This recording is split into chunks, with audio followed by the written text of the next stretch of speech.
번째로는 나눔이라는 주제를 가지고 우리 강대우 선교사님이 말씀을 나눠 주었고요. 오늘은 세 번째 시간입니다. 오늘의 제목은 순종이라는 제목을 가지고 제가 말씀을 나누려고 합니다.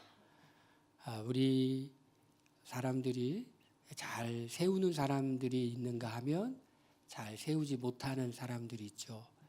제가 덕이라는 것의 개념이 무엇인지 여러분들에게 설명을 드렸죠. 덕이라는 것은 오이코도메오라는 헬라어 단어인데 집을 세운다라는 뜻이죠. 파괴하기는 쉽지만 세우기는 참 어렵죠. 세우려고 하는 사람의 그 노력과 헌신과 시간과 이런 것이 있어야만이 세울 수가 있죠. 집은 이런 물리적인 집만 있는 게 아니죠. 이런 눈에 보이지 않는 집, 그걸 우리는 교회라고 말하죠. 여러분들이 교회를 이렇게 다니다 보면 헬라어 단어를 한두 개는 들었을 거예요. 그 중에 대표적으로 많이 듣는 게 에클레시아라고 하는 단어예요. 교회라는 건데 에클레오라는 것은 부르다라는 뜻이고 에클레시아라는 말은 부름받은 사람들의 공동체라는 겁니다.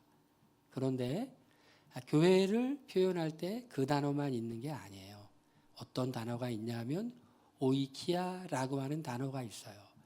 오이키아라고 하는 단어의 어원은 오이코스에서 왔어요. 이 오이코스가 뭐냐면 집이라는 거예요. 그런데 오이키아는 집은 집인데 어떤 집이냐? 관계적으로 존재하는 집입니다. 그럼 이 관계적으로 존재하는 집이라는 것은 여러분 눈치채시죠? 그것은 바로 교회를 말하는 거예요. 교회는 어떻게 존재하는가? 이제 관계적으로 존재하는 겁니다. 그런 관계적으로 존재하는 이 교회를 세우는 것을 뭐라고 말하냐면 덕이라고 말해요. 그래서 오이코도메오라고 말합니다. 교회를 잘 세운다. 우리에게 마음에 소원이 있었으면 좋겠습니다. 그것은 바로 내가 다른 사람의 인생을 세워주는 인생이 되고 그리고 내가 속한 공동체를 세우는 사람이 되고 싶다라고 하는 그런 마음의 소원이 있었으면 좋겠어요. 제가 지난주에는 학교에서 부흥회가 있었어요. 근데 제가 부흥회를 이렇게 참석하고 난 첫날 굉장히 많이 울었어요. 눈이 빨개지도록 울었어요. 너무 은혜를 받았어요.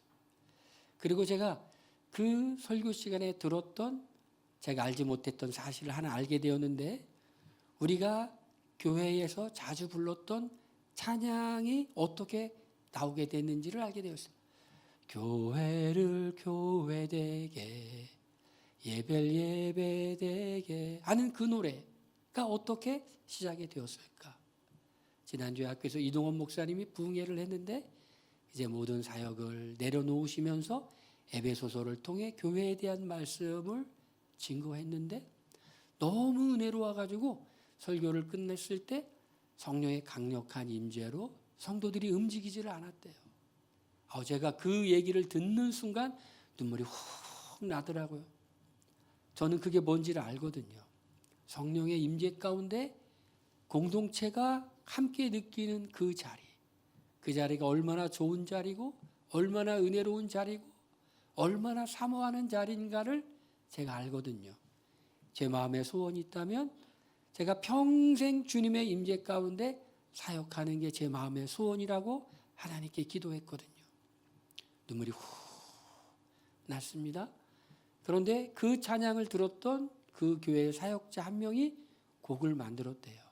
그게 바로 교회를 교회되게 예배를 예배되게 교회를 세우게 하시옵소서.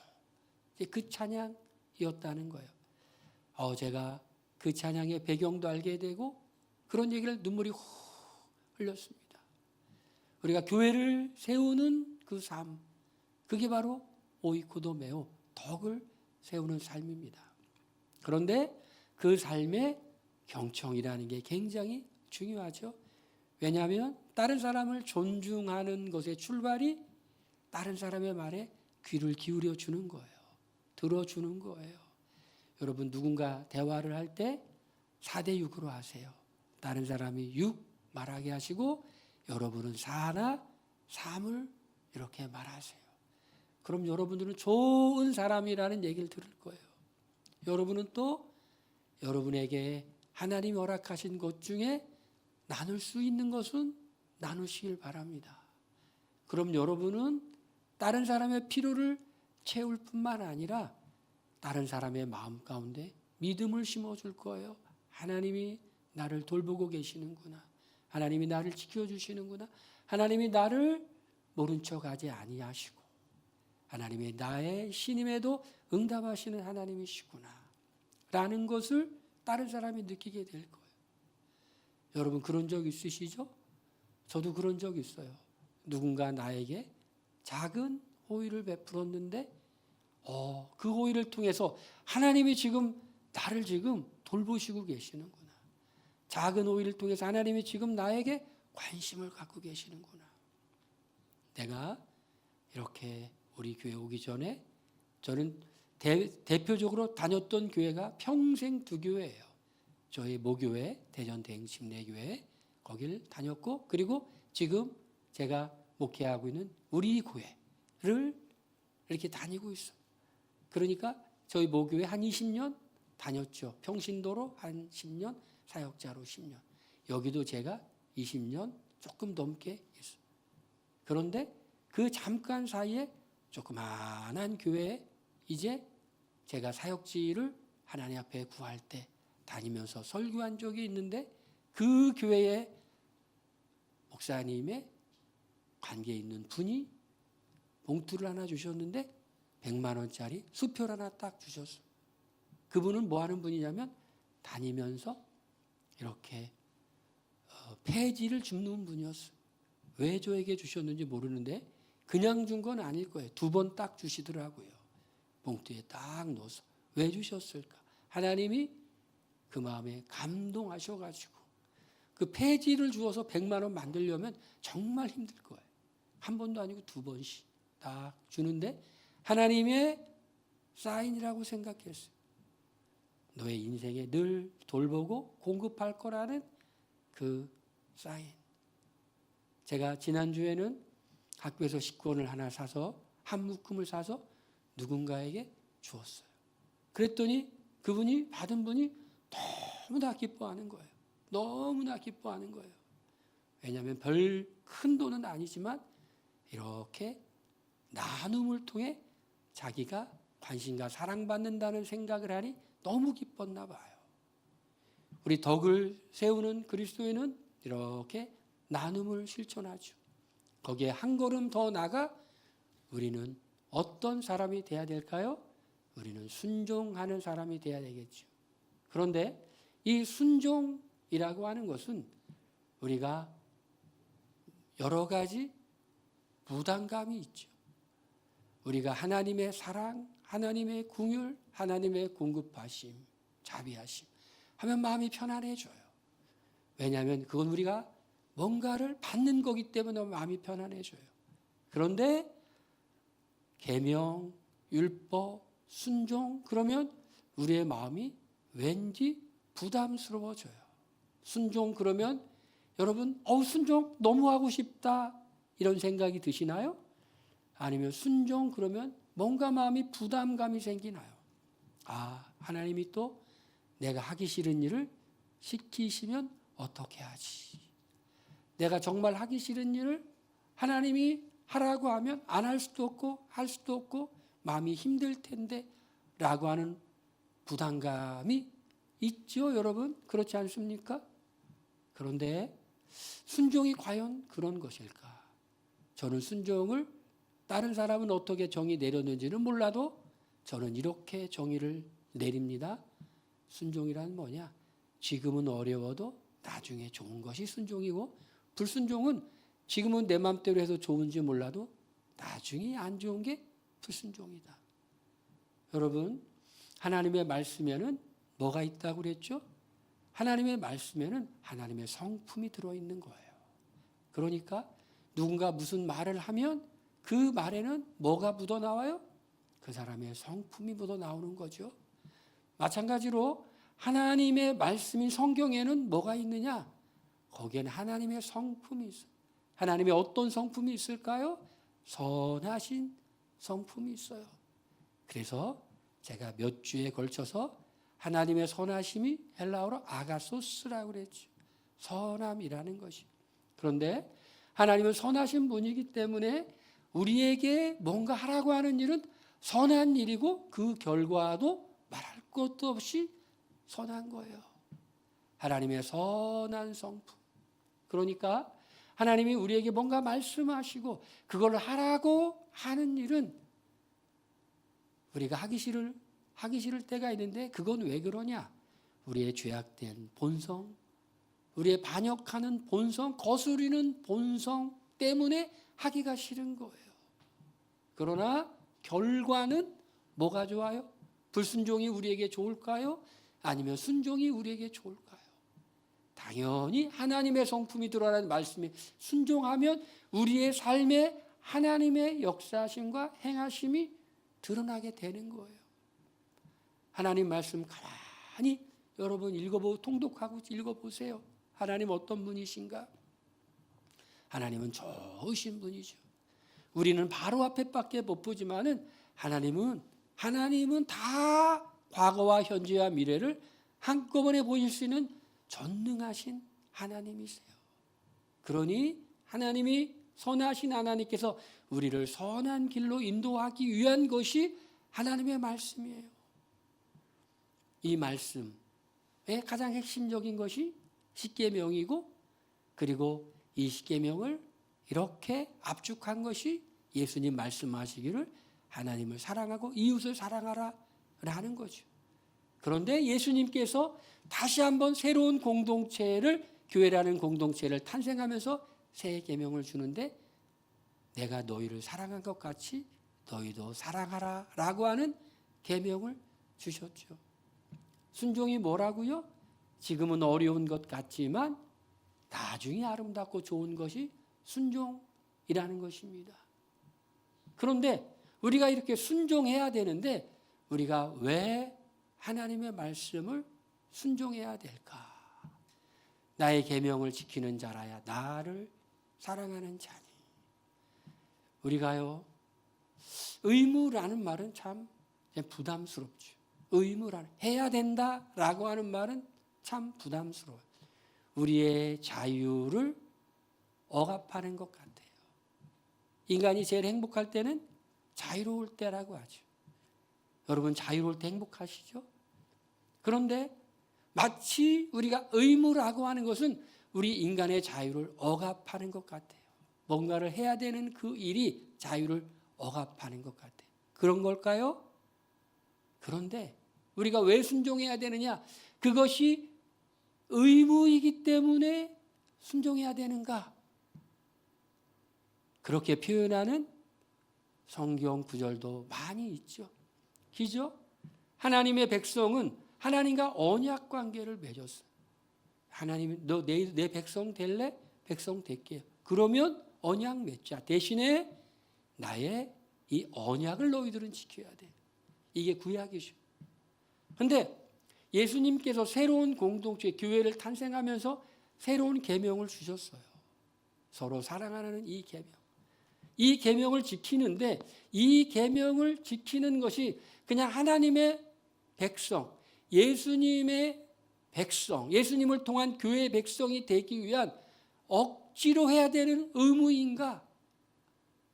아니면 하고 싶은 일인가? 구약시대와 조금 다르죠. 오늘 말씀은 이렇게 말씀하고 있어요.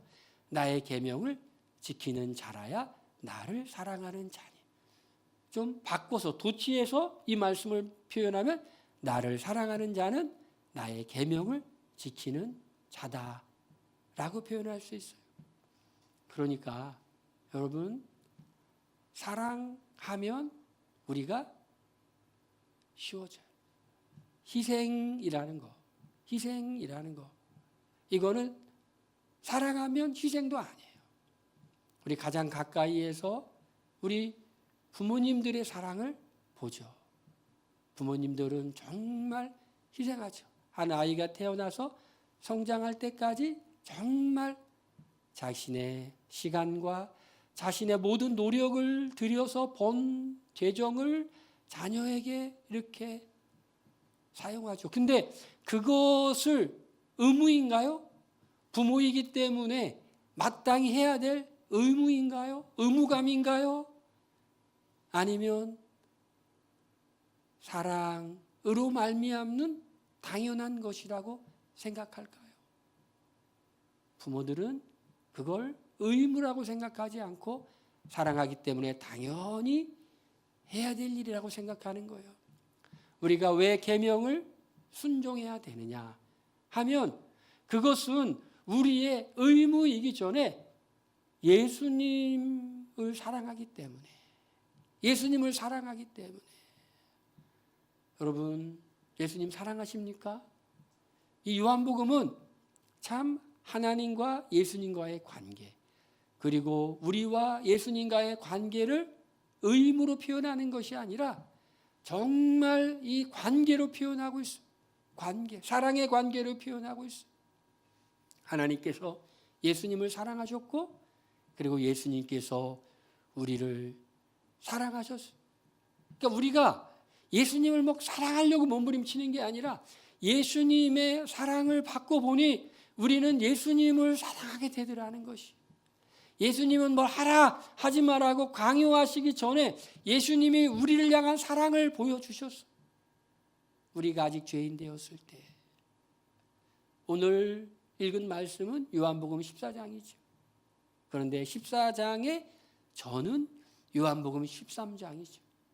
요한복음 13장 1절에 예수님이 제자들의 발을 씻기는 사건을 요한복음 13장 1절은 이렇게 표현하고 있어요. 예수님께서 제자들을 사랑하시되 끝까지 사랑하셨다고 말을 해요. 끝까지 사랑하셨다. 그리고 나서 예수님이 제자들의 발을 씻기는데 그 제자들 중에는 은 30에 예수님을 팔 가룟 유다도 있었고, 예수님을 부인하지 않겠다고 큰 소리 쳤던 베드로도 있었고, 예수님이 잡히시던 밤에 다 도망갔던 제자들도 있었어요. 그런데 예수님은 그들의 발을 씻기시죠. 그리고 난 다음에 예수님이 세 계명을 주는데 내가 너희를 사랑한 것 같이 너희도 서로 사랑하라고 말씀하시고, 그리고 대제사장들이 보낸 사람들에 의해 붙잡혀 십자가에 달려 돌아가시는데 예수님이 제자들의 발을 씻기는 이것이 예수님의 십자가의 죽음의 의미를 상징적으로 보여주죠. 우리가 예수님을 먼저 사랑한 것이 아니라 예수님이 우리를 먼저 사랑하셨어요. 하나님이 우리를 사랑하셨어요. 여러분 한번 생각해 보세요. 하나님의 사랑을 받을 자격이 있는가 없는가? 제가 참 하나님이 사랑하시는구나. 여러분 하나님을 만나시길 바랍니다. 어떤 종교의 행위를 통해서가 아니라 인격적으로 하나님을 만나세요. 혹시 참 마음에 여러 가지 무거움과 복잡함과 매여 있는 거, 얽혀 있는 거 있어요? 그냥 하나님을 바라보세요. 하나님을 바라보세요. 하나님이 얼마나 나를 사랑하셨는지. 우리나라에서 덴마크 국왕에게 편지를 써가지고 장학금을 받았고 유학 갔던 유태영 박사님이라는 분, 어린 시골 정말 가난하게 먹을 것도 없는 힘들게 살았는데 교회 갔더니 전도사님이 하나님이 너를 사랑한다라는 그 말이 너무 이해가 안 되면서 감동하고 감격해서 눈물이 났다잖아요. 그 박사님의 인생을 인도해가지고 국왕에게 나 좀 공부하고 싶다고 편지를 썼더니 그 편지에 감동한 국왕이 초청해가지고 장학금 공부를 시켰어. 그 얘기를 들은 수많은 한국 사람들이 편지를 보냈는데 안 됐다고 그래요. 그분 한 분만 그랬다는 거예요. 이해가 안 됐대요. 나 같은 사람을 하나님이 사랑하시는가. 여러분 그냥 말로 듣는 게 아니라 조용히 머물러서 하나님을 만나보세요. 기도하면서 만나보시고 성경을 읽으면서 만나보시고 아침에 조용히 하나님의 임재를 한번 구해보세요. 그러면 하나님이 우리 가운데 느끼게 해주실 거예요. 우리가 어떤 존재인지, 얼마나 사랑받을 자격이 없는 존재인지 느끼게 해주실 거예요. 그리고 하나님이 우리를 얼마나 사랑하는 존재인지 느끼게 해주실 거예요. 아무리 바쁘고 분주해도 여러분 매일매일 하나님께 기도하세요. 하나님, 나를 만나주세요. 할렐루야. 하나님 내게 은혜를 주세요. 그때 이렇게 솟구쳐 오르죠. 그래서 우리는 매일 경건의 시간, 묵상의 시간을 갖는다고 하죠. 여러분, 믿는 우리만 갖는 게 아니에요. 믿지 않는 사람들도 나름의 자기를 돌아보는 성찰의 시간을 가져요. 믿는 사람들만 그런 게 아니에요. 믿지 않는 사람들도, 정말 인생이 바뀌는 사람들은 매일 1시간씩 자기를 돌아보는 시간을 갖는다고 나름 세상에서 성공했던 사람들이 얘기해요. 우리 같은 침례교인인 고명환 씨, 고전이 답이다라는 책에서 그런 얘기가 나요. 아침 일찍 도서관을 가보면 나름 명차들이 많이 있다는 거예요. 하루를 시작하기 전에 이 세상을 인도해 가는 사람들은 책을 읽는 걸로 시작한다. 제가 이렇게 동영상을 보다가 우연히 알게 됐는데, 청담동 캔디 언니, 나름대로 사업에 성공해가지고 이제 사람들에게 얘기해 준다라고 얘기하는데, 우연히 쇼츠를 들었는데 하루에 1시간씩 앞서간 사람들은 자기를 돌아보고 책도 읽고 뭐 그런 얘기를 하는 거예요. 믿지 않는 사람, 우리가 하는 묵상을 안 믿는 사람도 나름 하는 거예요. 여러분, 좋은 책에는, 고전에는 명답이 있지만 성경에는 정답이 있는 줄로 믿습니다. 성경에는 하나님의 약속이 있는 줄로 믿습니다. 매일 하나님과 동행하며 하나님의 은혜에 머무르면 하나님이 얼마나 사랑하는지, 우리가 얼마나 보잘것없는 존재고 하나님이 얼마나 큰 사랑을 받았는지를 깨닫는 순간에 눈물이 막 난 한 바가지 막 나는 거예요. 한 바가지. 그래가지고 제가 은혜를 받고 난 다음에 다른 분하고 같이 밥 먹으면서 내가 은혜를 받아 이렇게 눈물을 많이 흘렸다고 그랬더니 여성 호르몬이 요즘 풍부하신가 봐요. 그러더라고요. 네, 그런 것도 있을 수가 있겠죠. 근데 은혜를 받았어요. 여러분, 은혜를 받으니 그 예수님이 너무 좋아지는 거예요. 하나님이 너무 좋아진 거예요. 그러니 어떻게 하고 싶어요? 기쁘게 해드리고 싶어요. 그 말씀을 듣고 싶은 거예요. 우리가 왜 계명을 순종해야 돼요? 나를 사랑하시는 하나님을, 예수님을 깨닫게 되니 그냥 기쁘게 해드리고 싶어요. 그런데 이 계명은 도대체 무엇일까? 무엇을 순종해야 될까요? 새 계명을 너희에게 주노니 서로 사랑하라. 내가 너희를 사랑한 것 같이 너희도 사랑하라. 새 계명. 이제 10계명을 이제 요약 발전시킨, 완성시킨 계명. 그게 뭐라고요? 새 계명을 너희에게 주노니 서로 사랑하라. 이런 거예요. 도대체 사랑이 뭘까요? 어떻게 사랑하는 걸까요? 내가 너희를 사랑한 것 같이, 예수님이 우리를 사랑한 것 같이 서로 사랑하라는 것이에요. 서로 나도 사랑하고 타인도 나를 사랑하라는 거예요. 근데 중요한 게 있어요. 예수님이 우리를 사랑한 것 같이. 예수님이 우리를 사랑한 것 같이는 뭐예요? 사랑받을 자격이 없는 우리를 사랑한 것 같이 라는 거예요. 혹시 여러분 마음 가운데 정말 불안함과 또는 마음속에 어떤 칼이나 이런 게 들어 계신 분 계신가요? 우리 살다 보면 우리 인간은 관계 속에 살잖아요. 그러다 보면 내가 누군가에게 잘못해서 혹시 보복당하면 어떻게 할까? 이런 두려움 혹시 없으세요? 요즘 젊은이들은 직장에 가면은 그런 두려움이 있대요. 내가 잘못 행동해가지고 상사로부터 미움을 받으면 어떻게 할까라는 두려움이 있대요. 왜냐하면 이렇게 하나나 둘씩 자라다 보니 어떻게 관계하는 걸 잘 몰라서. 옛날 세대는 그런 게 별로 없었대요. 워낙 많은 대식구에 살다 보니까 눈치로 이렇게 하면 되고 이렇게 하면 안 되는 걸 사회성이 발달해서 내가 시장에 갔을 때 혹시 잘못 행동해서 미움을 받지 않을까 하는 두려움이 젊은 세대에 있다고 이렇게 보도가 되었어요.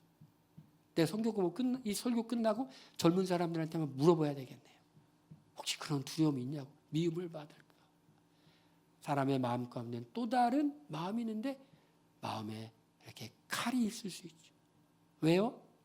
누군가 나를 섭섭하게 했어. 누군가 나를 억울하게 했어. 기회가 되면은 나도 너에게 보복해 줄 거야. 그런데 여러분,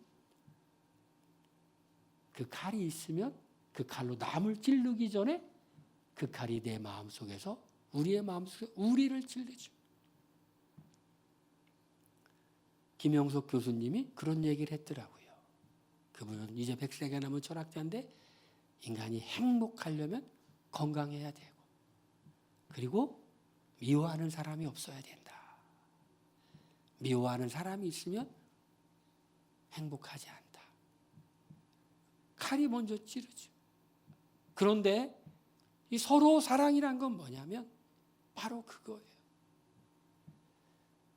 사랑을 받을 자격이 없는 사람까지도 사랑하는 거예요.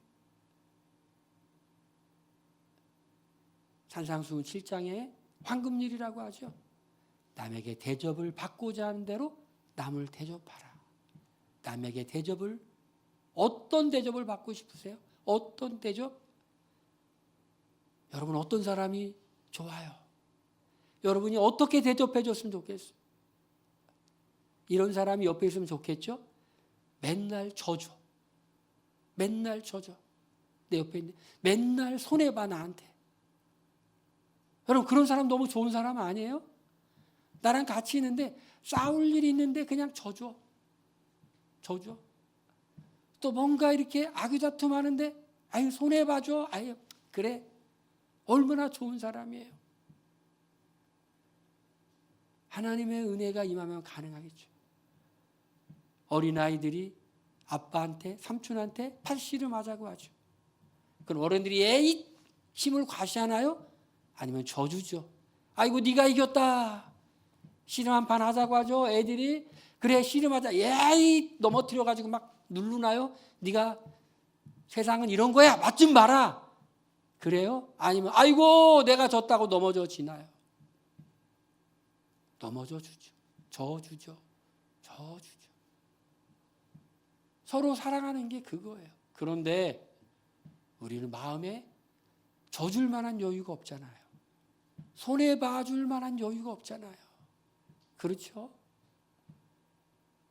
그 마음의 여유는 어디서 오는 걸까요? 하나님이 우리의 마음에 은혜의 풍성함을 주실 때만이 가능한 거예요. 하나님이 우리의 풍성한 은혜를 주실 때 바로 우리가 이 서로 사랑의 계명에 순종하게 되죠. 그러고 나면 그 순종의 결과가 어떻게 될까요? 나의 계명을 지키는 자라 나를 사랑하는 자니 나를 사랑하는 자는 아버지께 사랑을 받을 것이요 나도 그를 사랑하여 그에게 나를 나타내리라. 여러분 저는 이 나타내리라 라고 하는 이 단어 엠파조라는 단어가 너무 은혜로워요. 나타내리라. 예수님은 누구에게만 자신을 나타내요? 자신을 사랑하여 자신을 계명을 지키는 자에게 예수님은 자신을 나타내요. 이 나타낸다는 의미는 뭐냐? 예수님을 더 깊이 알게 해준다. 그냥 우리 쉬운 이해로 쉽게 이해할 수 있도록 은혜를 주신다는 거예요. 뭔지 잘 몰라도 마음이 좋고 평안하고 눈물 나고 감사하고 이게 예수님이 나타내 주시는 거예요. 또 나타내 주는 게 뭐냐? 하나님이 그렇게 예수님의 계명을 지키는 사람에게 뭘로 나타나요?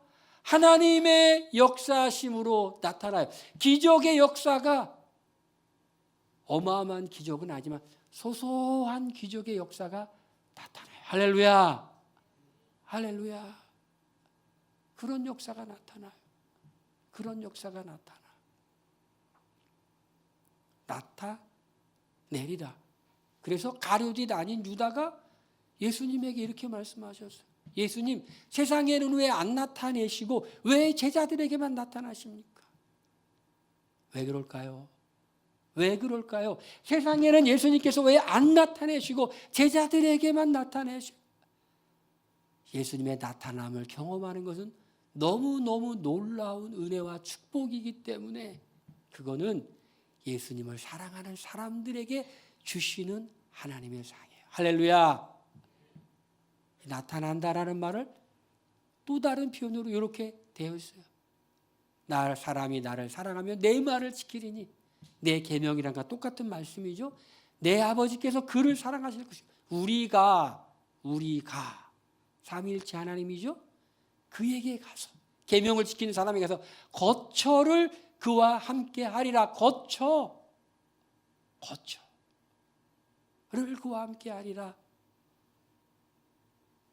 그 사람의 마음에 들어가서 살겠다라는 거예요. 그러니 얼마나 큰 은혜를 주시겠어요. 얼마나 큰 은혜를 주겠다는 약속의 말씀이에요. 그러니까 여러분, 누가 은혜를 받나요? 누가 하나님이 나와 함께 계시다는 것, 예수님이 나를 사랑한다는 걸 경험할 수 있나요? 주님의 계명, 사랑받을 자격이 없는 그 사람조차도 내가 마음의 섭섭함과 그 모든 것들을 다 내려놓고 사랑하는 순종을 실천할 때, 그때 거처를 함께 하시겠다고 약속해 주시는 거예요. 우리 이 안에는 얼마나 서로 사랑하는 사람들이에요. 섭섭한 사람도 없고 억울하게 한 사람도 없는 이 공동체에서 우리가 서로 사랑을 실천하기는 얼마나 쉬울까요? 할렐루야. 너무너무 쉽죠, 우리 교회 안에서는. 그러나 교회를 떠나 세상에 살아갈 때는 이 말씀을 실천하기가 참 어려운데, 그럼에도 불구하고 그렇게 하라는 주님의 말씀을 의지해서 실천해 볼 때 여러분의 마음이 무지 은혜롭게 변할 거예요. 여러분, 섭섭하게 한 사람 혹시 있을 수 있죠? 사회생활하면서 그 사람에게 따뜻한 밥을 한번 사보세요. 왜 사는지 모르겠죠? 혼자만 섭섭했으니까 해보세요. 그리고 그 다음에 마음이 어떤지 마음을 한번 살펴보세요. 기쁜지, 아니면 슬픈지, 아니면 뿌듯한지. 순종하고 난 후에 하나님께 기도해 보세요. 하나님, 내가 이 말씀에 순종했으니 이 말씀에 순종한 사람에게 주는 예수님의 나타남을 경험하게 해주세요. 거처를 함께 하시는 하나님의 은혜를 느끼게 해주세요. 할렐루야. 주님이 약속을 지켜주실 겁니다. 할렐루야. 여러분, 순종은 의무로 알면 어렵지만 주님을 사랑하면 하고 싶은 것이 되어지겠죠. 그런 은혜가 임하길 바랍니다. 그런 축복이 임하길 원합니다. 할렐루야. 이 시간에 우리 함께 한번 기도하겠습니다.